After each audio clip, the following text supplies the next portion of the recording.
워드칸 뉴스예요. 워드칸 뉴스 2026년도 1월 7일자 기사입니다. 왜 자꾸 이웃나라 못살겠구나. 또다시 전투기 긴급 출동. 대체 무슨 일이 터졌나 봤더니 라는 기사입니다. 중국 전투기의 자위대 긴급 출격. 중국과 일본의 문제인데 우리 한국도 이거 썩 좋은 게 아니에요. 이웃나라가 싸우면.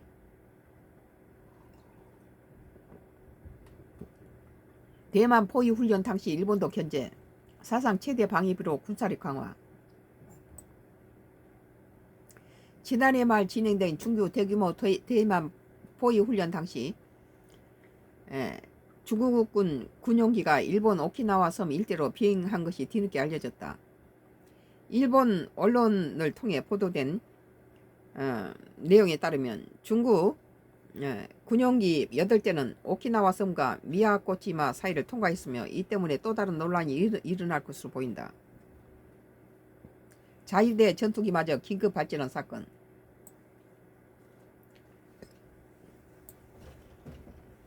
마지막 뉴스예요.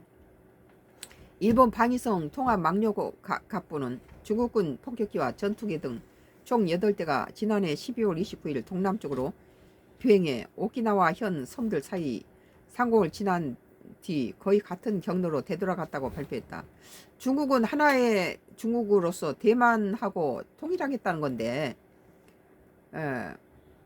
이 일본이 갔다가 건든 거잖아요. 당시 일본 자위대는 전투기를 긴급 출격해 중국군 군용기에 대응했으며 다행히 이전처럼 영공침범이나 레이더 조사 등의 위험 행위는 상호간에 발생하지 않았다. 이에 대해 요미우리 신문들은 사건 당일 중국군의 대규모 대만 포위 훈련이 진행되고 있었다는 점을 언급하며 중국이 대만 유사시 염두에 두고 일본과 미국을 견제하려는 의도가 있었던 것으로 분석한다. 일본 총리 발언 이후 계속되는 긴장. 해군력은 세계에서 중국이 1위고 한국이 2위예요. 3위가 일본이죠. 미국은 세계 1위였던 미국 해군은 지금 14위로 떨어져 있어요. 이처럼 일본과 중국이 계속해서 긴장 관계를 유지하는 건 지난해 11월 다카이치 일본 총리의 대만 유사시 개입 시사 발언 때문이다. 이 일본 다카이치 때문에 대만과 이 한국과의 관계들이 이 일본과 한국과 또 일본과 중국 관계가 다 나빠져 있어요. 이후 중국은 해당 발언을 비판하며 그 전에 일본 총리들하고는 좋은 관계였죠. 한중일 정상회담도 했잖아요. 이후 중국은 해당 발언을 비판하며 여행 자제력, 수산물 수입 금지, 재개 등의 경제보복 조치를 단행하고 오키나와 현 인근에서 대규모 군사훈련을 진행해 일본을 압박하려 했다. 다카이치가 취임하기 이전에는 그런 일이 없었다는 거죠. 역대 일본 아베가 이런 짓 했죠. 아베도 이렇게 다카이치만큼 이런 짓 안 했죠. 아마 중국하고는. 중국은 오키나와 현 일대로 항공모함을 배치하고 함재기 출격을 반복적으로 진행하며 무력 시위에 나섰으며 이 때문에 양국의 관계는 물론이며 동북아시아 전체의 군사적 긴장도가 높아지기도 했다. 여기에 지난달 초선에는 중국 전투기가 일본 전투기 레이더를 조사한 것으로 알려지면서 양국의 갈등은 더욱 고조되었다. 사상 최대 방위비 사용하는 일본 자위대.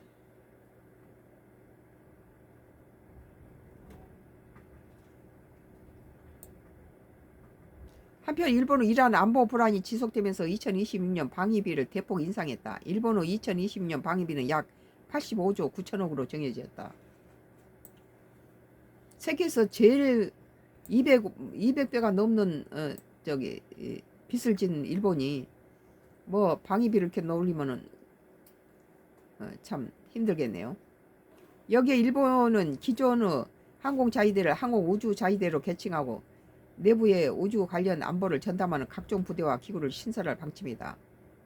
이처럼 일본은 중국과 긴장 관계 속에 심각한 안보 불안을 호소하고 있으며 이를 타개하기 위해 어느 때보다 많은 예산과 전력 강화 계획을 구상하고 있다. 뭐 다카이치가 꼬리를 내렸다는 소문도 있는데 일본 전체에서는 다카이치가 더 강하게 나가야 된다 그런 식으로 지지하고 있는 것 같아요.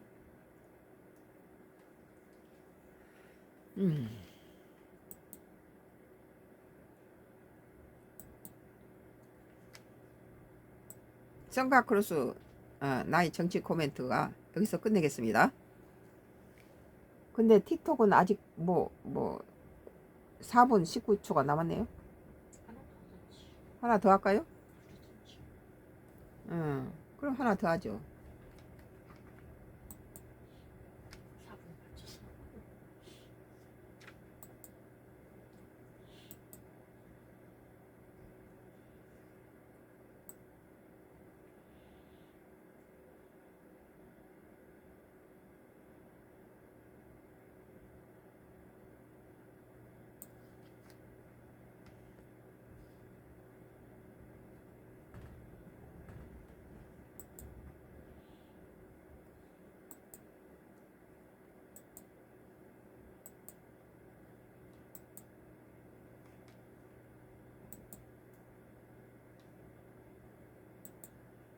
한국경제 2026년도 1월 7일자 기사예요. 이재명 대통령이 중국의 서해 중간선 제한 구조물 철수할 것.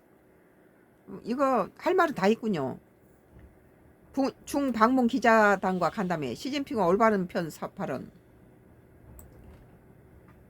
착하게 살자는 의미로 이해. 남북 문제 인내심 가져달라고 해. 이재명 대통령은 시진핑 중국 국가주석이 지난 5일 정상회담에서 한중 양국은 역사의 올바른 편에 서 있어야 하고 올바른 전략적 선택을 해야 한다고 말한 데 대해 공자 말씀으로 들었다고 했다. 미중 대립, 중일 갈등 상황에서 중국 편 세우기를 의도한 압박성 발언이라는 분석이 많지만 이 대통령이 중립 입장을 취하면서 국익 중심 외교로 이어가겠다는 의지를 나타낸 것으로 확인된다. 잘한 거예요. 이 대통령이 7일 중국 상하이에서 연 동행 기자단과 오찬 간담회에서 시 주석 올바른 편 발언을 착하게 살자 그런 의미로 이해했다고 했다. 이 대통령은 특정한 의미를 부여하고 싶지 않다는 의도가 있었는지 모르겠지만 역사적으로 바른 편에 서기 위해 노력하는 건 맞다며 특정 사안에 염두 둔 것이라며 특별히 반응할 필요는 없다고 느꼈다고 했다. 이 대통령은 시 주석의 국가의 핵심적 이익이나 중대 관심사를 단연히 존중해야 한다고 했다. 대한민국의 핵심 이익도 당연히 존중받아야 한다고 했다. 그러면서 정부가 추진한 핵 추진 잠수함 건조가 우리의 핵심 이익이라고 했다.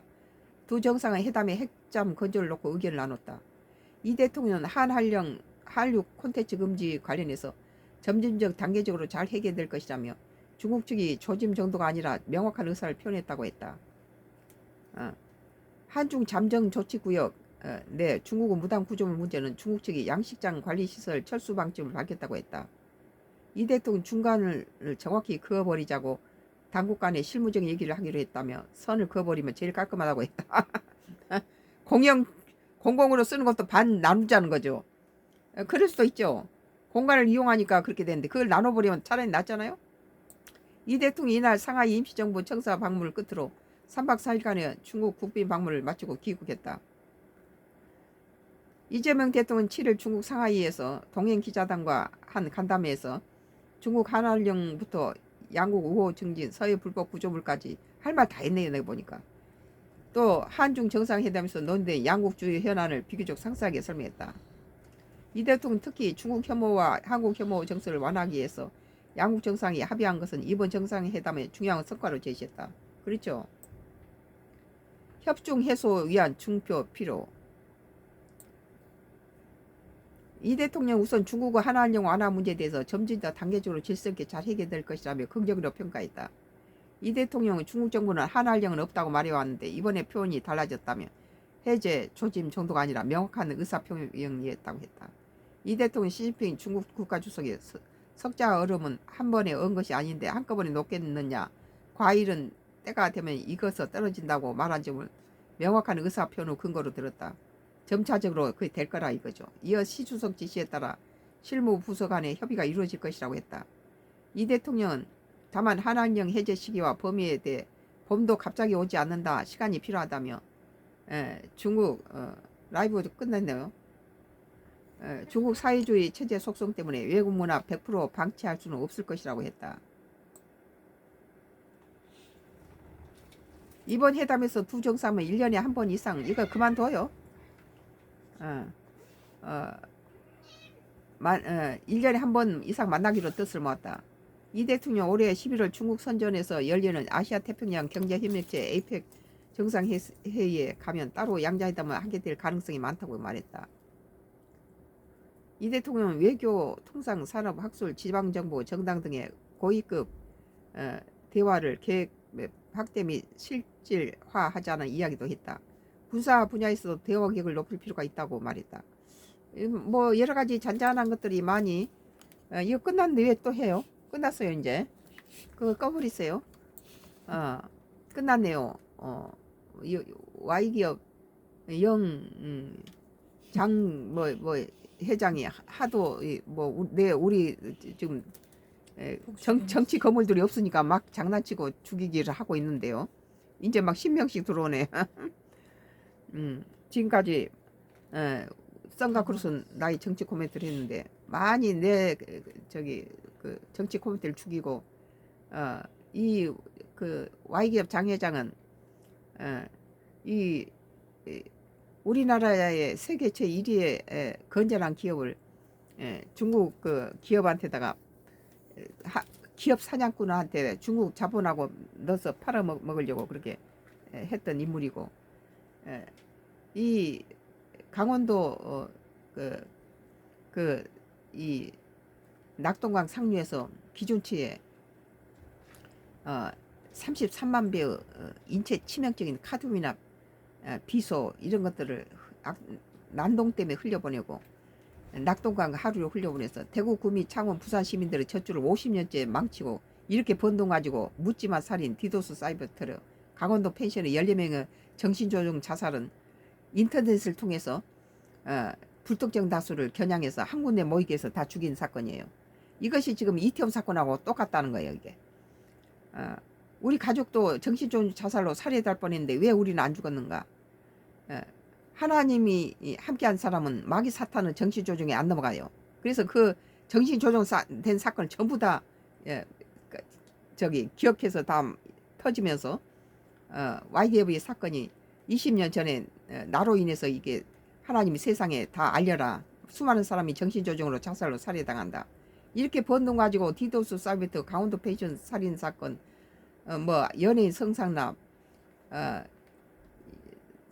여러 가지 뭐 살인 사건에 관여됐고, 우리 한국의 그 건전한 기업을 기업 사냥꾼과 중국 자본하고 묶어서 넘기려 하다가 이렇게 국가에서 갖다가 제지했잖아요.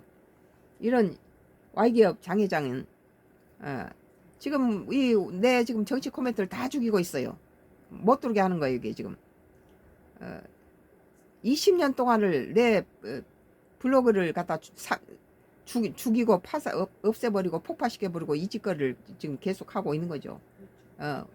내 글이 다른 사람 보지 못하게 막는 거예요.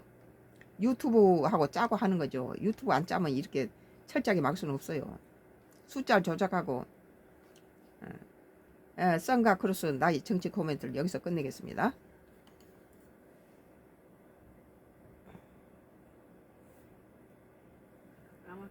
끝낸다.